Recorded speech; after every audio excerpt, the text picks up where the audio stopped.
दोस्तों स्वागत है आप सभी का आपके अपने इस यूट्यूब चैनल स्टडी एग्जाम की में। और इस वीडियो के माध्यम से हम बताने वाले हैं सिक्योरिटी पेपर मिल नर्मदापुरम यानी प्रतिभूति कागज कारा नर्मदापुरम एसपीएम नर्मदापुरम की वैकेंसी के बारे में।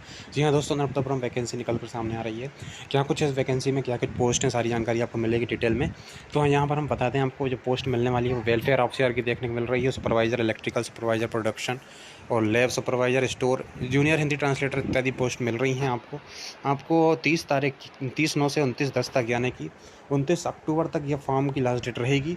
आप इसकी वेबसाइट spmnardapuram.spmcil.com पे जाकर कैरियर वाले पेज पे जाकर इसको आप पूरा फिलअप कर सकते हैं फॉर्म को। और इसमें एज लिमिट वगैरह क्या कुछ है, कितनी पोस्ट हैं, यह भी देख लेते हैं। तो वेलफेयर ऑफिसर के लिए अगर बात करते हैं, सबसे पहले हम यहाँ पर देख लेते हैं वेलफेयर ऑफिसर के लिए। तो यहाँ पर एक पोस्ट निकल कर सामने आ रही है वेलफेयर ऑफिसर की। सुपरवाइजर इलेक्ट्रिकल में एक पोस्ट है। सुपरवाइजर प्रोडक्शन और लैब में बात करें तो इसमें भी एक पोस्ट है। एक पोस्ट, टोटल 4 पोस्ट है। ठीक है दोस्तों, ओबीसी में 2 है, एसटी में 1 है, जनरल में 1 है। सुपरवाइजर स्टोर की अगर बात करते हैं, सुपरवाइजर स्टोर में आपकी बात करें तो एक पोस्ट है, वो एससी के लिए है। इसके अलावा बात करें हम ट्रांसलेटर जूनियर हिंदी ट्रांसलेटर की, तो एक पोस्ट है जो कि जनरल में है और इसको भी कोई भी भर सकता है। सेक्रेटरियल असिस्टेंट एक पोस्ट जनरल में निकल कर आ रही है। इस प्रकार से टोटल 9 पद जो हैं यहाँ पर निकल कर सामने आ रहे हैं। ग्रेड सभी के लिखे हुए हैं आपके सामने।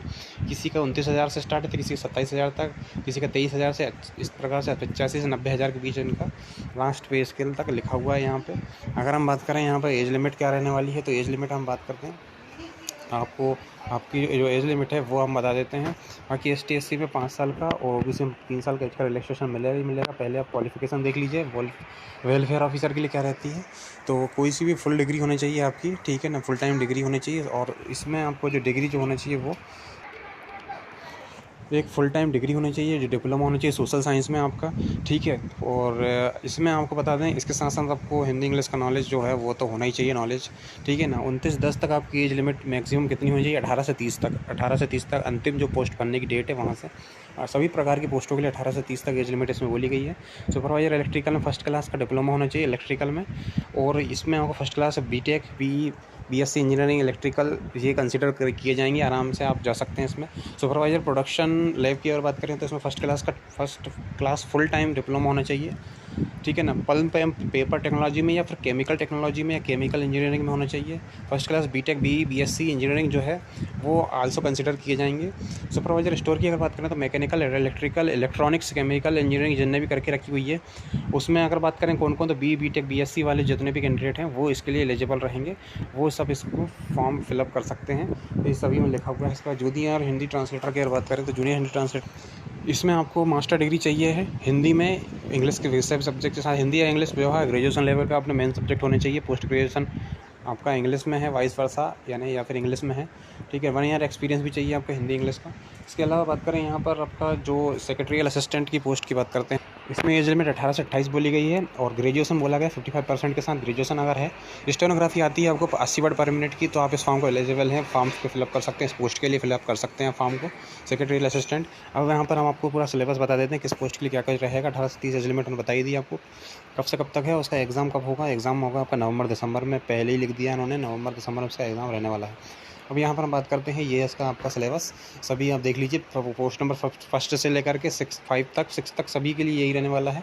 बाकी 6 में आपको जो स्टेनोग्राफी और टाइपिंग टेस्ट और होगा, जो सेक्रेटरी असिस्टेंट है उसमें, इसमें आपको 50 नंबर का आपके 50 क्वेश्चन आएंगे नॉलेज के, प्रोफेशनल नॉलेज जो रहने वाला है वो आपको सब्जेक्ट, जिस भी सब्जेक्ट से आप फॉर्म के लिए फिलअप कर रहे हैं। रीजनिंग आएगी 25 की जनरल अवेयरनेस, इंग्लिश आएगा 25 का, क्वांटिटी एप्टीट्यूड 25 का। इस प्रकार से 200 नंबर का 150 क्वेश्चन, 200 नंबर का पेपर रहने वाला है। सभी के लिए टाइम ड्यूरेशन बंधा हुआ है, जो कि IUPS एग्जाम जैसे लेते हैं उसमें लिखा रहता है 40 मिनट 20 मिनट 20 मिनट, सभी में लिखा हुआ है इस प्रकार से। ये आपका अगर बात करें ये किसके लिए रहने वाला है, तो ये रहने वाला है आपका पोस्ट नंबर 6 के लिए सिलेबस। पोस्ट नंबर 6 में टाइपिंग भी होगी 40 वर्ड पर मिनट की, स्टेनोग्राफी भी होगी और हिंदी जो भी ट्रांसक्रिप्शन होगा वो आपका 40 वर्ड पर मिनट से होगा। इसमें general awareness, English, quantitative aptitude और रीजनिंग 40 के आएंगे। इसमें टाइम ड्यूरेशन नहीं, टोटल बंधा हुआ रहेगा 120 मिनट का। ये इस प्रकार से सारी जानकारी इसमें लिखी हुई है। इसका PDF अवेलेबल है स्टडी एग्जाम की टेलीग्राम चैनल पर, हम डाल देंगे इसका पूरा PDF Telegram channel study exam की। तो थैंक्स फॉर वाचिंग। तो ये सारे एग्जाम के सेंटर हैं, हर एक राज्य के एक बड़े बड़े जो भी जगह हैं उनमें ये सेंटर डले हुए हैं। और नेगेटिव मार्किंग का यहाँ पर इसमें लिखा तो नहीं है कहीं नेगेटिव मार्किंग, पर इसमें नेगेटिव मार्किंग कहीं होगी ज़रूर। और इसमें ये मिनिमम क्राइटेरिया है नंबर लाने का। ये नोटिफिकेशन पूरा आपको मिल जाएगा हमारे टेलीग्राम चैनल स्टडी एग्जाम की में। तो thanks for watching this study with this channel. इस जानकारी आपको मिलती रहेगी। Thank you.